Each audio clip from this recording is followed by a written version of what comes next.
మరొకటి కాదు madam. Right. నమస్తే అండి రఫీ గారు. నమస్తే అండి. రఫీ గారు ఏమంటారు? ఒకరిపైన ఒకరు ప్రతి దాడులు చేసుకుంటున్నారు, ప్రతి విమర్శలు మొదలయ్యాయి. దాడుల్లో మా కార్యకర్తలు 63 మందిని పొట్టన పెట్టుకున్నారని అంటున్నారు. అండ్ మీరు ఇచ్చిన హామీల్లో కూడా ఏది అమలు కాలేదు అని అంటున్నారు. మా సంక్షేమ పథకాలు ఏవి కొనసాగించట్లేదు అని అంటున్నారు. మీ సమాధానం ఏంటి? ఇంకా 24 గంటలు టైం ఉంది. 2000 రూపాయలు లోకేష్ గారి ఖాతాలోకి వెళ్ళినాయని చెప్పేసి వైసీపీ వాళ్ళు నిన్నటి నుంచి ప్రచారం చేస్తున్నారు. 24 గంటలు టైం ఇచ్చాడు ఆయన. క్షమార్పణ చెప్తారా లేకపోతే చట్టపరంగా మెడలు పట్టుకుని లోపల జైల్లో వేయమంటారో వాళ్ళు తేల్చుకోవాలి.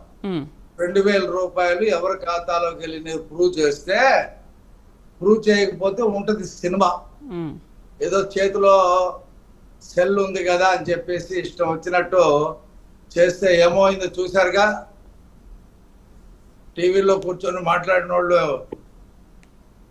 ఎలా ఈడ్చుకొచ్చారో చూసారుగా. అదే జరగబోతా ఉంది. ఇంకొకటి ఇది 2000 లోకేష్ గారి ఖాతాలకు పోయినని చెప్పిన వాళ్ళు సిగ్గు ఎగ్గు ఉండాలా వైసీపీ వాళ్ళకి. జగన్మోహన్ రెడ్డికి దీపం పథకం నువ్వు పెట్టావా? దీపం పథకం మేము పెట్టాం. అడ్వాన్స్ గా డబ్బులు ఇచ్చే విషయం కూడా మార్చాం. నువ్వు అమ్మఒడిని మేము అమలు చేస్తున్నావా? నువ్వు ఎంతమంది పిల్లలుకుంటే అంతమంది అమ్మఒడి ఇస్తామని భారతి రెడ్డి ఊరూరా ప్రచారం చేసింది, ఒకళ్ళకే ఇచ్చావు. దాంట్లో వైసీపీ వాళ్ళకి అసలు స్కూల్లో పిల్లలు లేని వాళ్ళకి కూడా వాళ్ళ పేరు మీద ఖాతాలు వేసావు, తీసాం మొత్తం కూడా. పిల్లలు లేని వాళ్ళ పేరు మీద కూడా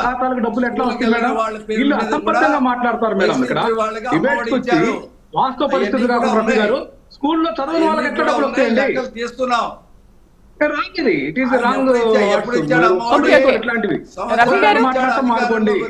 లోకేష్ కి మీరు అవతారం మాట్లాడటం ఎంతో పెట్టి 117 లోకేష్ నోటితోటి మాట్లాడాడు కదా.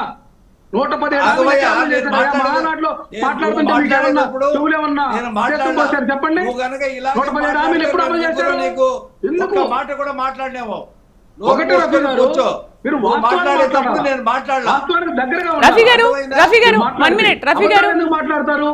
రఫీ గారు ఆ ప్రభుత్వ హయాంలో ఉన్నప్పుడు వాళ్ళేం మాట్లాడారో మీ ప్రభుత్వ హయాంలోకి వచ్చాక మీరు అవే మాట్లాడుతున్నారు. సేమ్ సిద్ధాంతాన్ని మీరు ఫాలో అవుతున్నారు. ఇప్పుడు వాళ్ళ ప్రభుత్వ హయాంలో ఉన్నప్పుడు మీరేమన్నారు? టాయిలెట్స్ కి 2000 కట్ చేసుకుంటున్నారు, ఇతర మెయింటెనెన్స్ కి కట్ చేసుకుంటున్నారు అని. సేమ్ టైం ఇప్పుడు వాళ్ళు అదే అంటున్నారు. 2000 మీరు ఇలా కట్ చేసుకుంటున్నారు, పాఠశాల అభివృద్ధి కోసం మేము తీసుకుంటున్నామని చెప్పి మీరు మాట్లాడుతున్నారు. ఓకే, ఇప్పుడు వైసీపీ వాళ్ళు మాట్లాడినట్టుగా ఆ 2000 కూడా కట్ చేసుకోకుండా మొత్తం ఎందుకు ఇవ్వట్లేదు? పోనీ వాళ్ళ క్వశ్చనే ఆన్సర్ చేయండి మీరు. అది కాదండి, వైసీపీ వాళ్ళు ఆ 2000 లోకేష్ గారి ఖాతాలోకి వెళ్ళినని చెప్పిన దాని మీద రామారావు క్షమార్పణ చెప్పమనండి. ముందు మేము క్షమాపణ చెప్పమని లోకేష్ గారు మా నాయకుడు జగన్మోహన్ రెడ్డి గారు అమ్మఒడి పథకం ప్రారంభించిన రోజు ఆయన ఈ యొక్క టాయిలెట్స్ కానీ శుభ్రతకు కానీ కట్ చేసుకున్నటువంటి అమౌంట్ ట్విట్టర్ లో పెట్టాడు. లోకేష్ గారు ట్విట్టర్ లోనే ఎవిడెన్స్ చూపిస్తాను. ఇటువంటి దుర్మార్గమైనటువంటి మీరు అవలంబించి మీ యొక్క లోకేష్ గారు, మీ యొక్క చంద్రబాబు నాయుడు గారు అబద్ధాలు మోసపడుతున్నటువంటి హామీలు, మా యొక్క పథకాలు, మా యొక్క హామీలను లేకపోతే మా యొక్క మేనిఫెస్టోను కాపీ కొట్టి మీకు సిగ్గు లేకుండా మా జగన్మోహన్ రెడ్డి గారికి మా వైసీపీకి సిగ్గు లేదండి. సిగ్గుందా? మీ నాయకుడు సిగ్గుందా? మీ లోకేష్ బుద్ధి జ్ఞానం ఉందా? చెప్పండి, ఏం చేస్తున్నారు మీరు ఈ రాష్ట్రాన్ని? ఈ రాష్ట్రాన్ని సర్వనాశనం ఎన్ని మట్టలు, ఎన్ని హత్యలు, ఎన్ని హత్యలు, సోషల్ మీడియా మీద కేసులు, జర్నలిస్టుల మీద కేసులు, ఎంతమంది జర్నలిస్టుల మీద కేసులు పెట్టారు? ఈ సంస్కృతి తెరదీసింది మీరు కాదా? ఐఏఎస్ ఆఫీసర్ మీద మీరు కేసులు పెడతారా? జర్నలిస్టుల మీద ఎంతమంది మీద కేసులు పెట్టారు? చూసుకోండి. 11 మంది జర్నలిస్టుల మీద దాడి చేశారండి. మీకు జర్నలిస్టుల మీద కనీసం గౌరవం లేదు. 63 మంది మీద 8 మంది జర్నలిస్టులు జైలు సోషల్ మీడియా మొత్తం జైల్లో తోస్తాం. ఏ విధంగా మాట్లాడతాం? ఇక్కడ మీకు చెప్పు చెప్పబడింది. సుప్రీంకోర్టు కొమ్మినేని శ్రీనివాసరావు విషయంలో ఎంత దుర్మార్గంగా మీరు వ్యవహరించారు. ఎస్సీ ఎస్టీ అట్రాసిటీ కేసు ఎట్లా పెడతారు? సుప్రీంకోర్టు ఆర్టికల్ 19 ని మీరు డివేట్ చేస్తారని చెప్పి ఫండమెంటల్ రైట్స్ ని మీరు డివేట్ అవుతున్నారని మొట్టికాయలు వేసినా కూడా సిగ్గు శరం లేకుండా ఇంకా డిబేట్ లో మళ్ళీ దాన్ని ఉచ్చరిస్తూ మాట్లాడుతున్నావే, ఇది కరెక్ట్ కాదని చెప్పినాను, గుర్తు చేస్తున్నా మీకు. సరే సరే రఫీ గారు 1 మినిట్ రఫీ గారు 1 మినిట్. రామారావు గారు ఓకే, ఇప్పుడు మీరు అప్పుడేం చేశారో ఇప్పుడు వీళ్ళు అదే మాట్లాడుతున్నారు. ఇద్దరు ఒకే సిద్ధాంతాన్ని మీరు ఫాలో అయ్యారు. ఓకే, ఇప్పుడు 2000 రూపాయలు లోకేష్ ఖాతాలోకి వెళ్ళినట్టుగా నిరూపిస్తారా? ఎవరు మేడం? మేము సవాల్ చేస్తున్నాము, దీన్ని స్వీకరిస్తున్నారా అని చెప్పేసి నిన్న లోకేష్ మాట్లాడారు. ఓకే, మీరు నిరూపిస్తారా 2000 ఆయన ఖాతాలోకి వెళ్తున్న విషయం మీరు నిరూపిస్తారా? నేను ఒక అంశం చెప్తున్నాను మేడం, మా పార్టీ నాయకులు ఏదైతే బాధితున్నటువంటి వాళ్ళు విమర్శించలేదు ఈ విషయం మీద. కేవలం 2000 కట్ దాన్ని స్వీకరిస్తారా లేదో ఒకసారి మాట్లాడదాం. రామారావు గారు ఒక నిమిషం అండి. లోకేష్ గారి ట్విట్టర్ లో ట్వీట్ చేశారు జేటాక్స్ అని, మీకు ఎవిడెన్స్ చూపించమంటే ఇప్పుడే చూపిస్తాను. నేనేమంటున్నానంటే మీలాగా దుర్మార్గంగా మేము రియాక్ట్ కాలేదు, మా నాయకుడు రియాక్ట్ కాదు. మా నాయకుడు ఒక విలువలతోటి నిబద్ధతతో ఉన్నాడు. రామారావు గారు ప్లీజ్ వెయిట్ రఫీ గారు మాట్లాడతారు. రామారావు గారు ప్లీజ్. రామారావు గారు ఇంకా చాలు రఫీ గారి మాటలు విందాం. చెప్పండి. ఏమండి, 41 లక్షల మందికి అతను ఇచ్చాడు. మేము ఇవాళ 67 లక్షల మందికి ఇస్తున్నాము. ఇచ్చాం. దాదాపు 4 పిల్లలు ఉన్నోళ్ళు 80,000 మంది ఉన్నారు. ఆ రోజు అతను అబద్ధం చెప్పాడు. అతని భార్య ఇద్దరు కలిసి ఎంతమంది ఉంటే అంతమందికి అమ్మఒడి ఇస్తామన్నారు. ఒకళ్ళకే ఇచ్చాడు. ఎప్పుడు ఇచ్చాడు? సంవత్సరం తర్వాత ఇచ్చాడు. ఆ రోజు నోరు పడిపోయిందా వీళ్ళందరిది? సంవత్సరం తర్వాత ఇచ్చాడు. మరి ఇవాళ రేపు 20వ తారీఖు నాడు అన్నదాత సుఖీభవ ఇవ్వబోతా ఉన్నాం. రేపు ఆగస్టు 15న మహిళలకు ఉచిత బస్సు ఇవ్వబోతా ఉన్నాం. రేపు జనవరిలో నిరుద్యోగ భృతి ఇవ్వబోతా ఉన్నాం. P4కు అనుసంధానం చేసి ఆడబిడ్డ నిధి ఇవ్వబోతా ఉన్నాం. ఇది కాకుండా 1వ తారీఖు జీతాలు ఇస్తున్నామండి. అతని హయాంలో 1వ తారీఖు జీతాలు లేక అలవడించిపోయారు ఎంప్లాయీస్. 4000 పెన్షన్ భారతదేశంలో ఎక్కడా లేదు. 3000 అరియర్స్ తో పాటు ఇచ్చాం. ఈ రాష్ట్రంలో పేదవాడి కోసం 5 రూపాయలకి అన్నా క్యాంటీన్లు 210 అన్నా క్యాంటీన్లు పెయింటింగ్ చేస్తున్న అతను వచ్చి పేదోడు కడుపు కొట్టి అన్నా క్యాంటీన్లు మూసేశాడు. ఇవాళ కొత్త రేషన్ కార్డు కోసం 5 సంవత్సరాలు అలమటించారు అతని హయాంలో. ఇవాళ కొత్త రేషన్ కార్డులు ఇస్తున్నాం. 80,000 మందికి వితంతులకి రేపు పెన్షన్ ఇవ్వబోతా ఉన్నాం. భర్త చనిపోతే ఇమ్మీడియట్ గా పెన్షన్ 80,000 మందికి.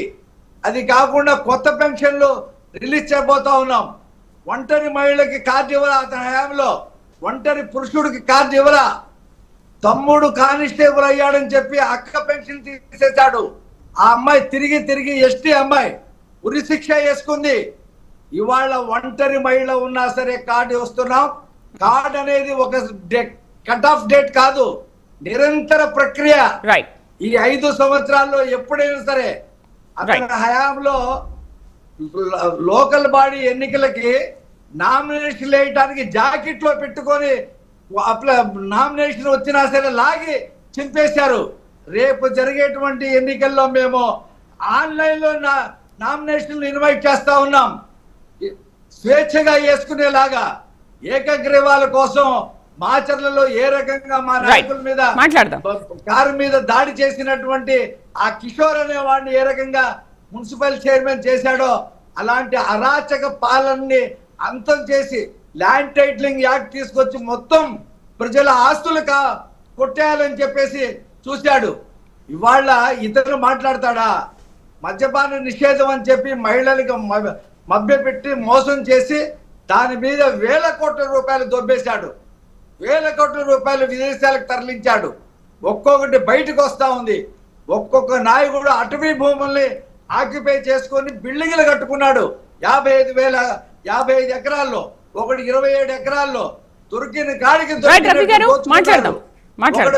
అమ్ముకున్నాడు. ఎక్కడ?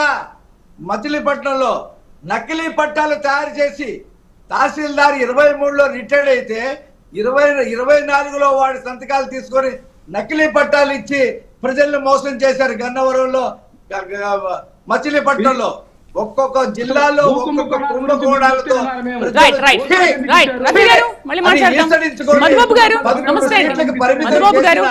సిగ్గు ఎక్కువ లేకుండా కేజీకి కింటాకి తేడా తెలియకుండా 36,000 రూపాయలు కొన్నామని చెప్పేసి మాట్లాడాడు 3 సార్లు. సుబ్బారెడ్డి చెప్తున్నాడు కేజీ కాదయ్యా కింటా అని చెప్తున్నా సరే కేజీ 36,000 కొన్నానన్నాడు. ఆలుగడ్డకి ఉర్లగడ్డకి తేడా తెలియనోడు ఇతని గురించి గడుపులో మాట్లాడదాం. రఫీ గారు ఇంకా మన గెస్ట్లు ఉన్నారు, వాళ్ళతో కూడా మాట్లాడించాలి. రఫీ గారు మీరిద్దరే మాట్లాడేస్తారా?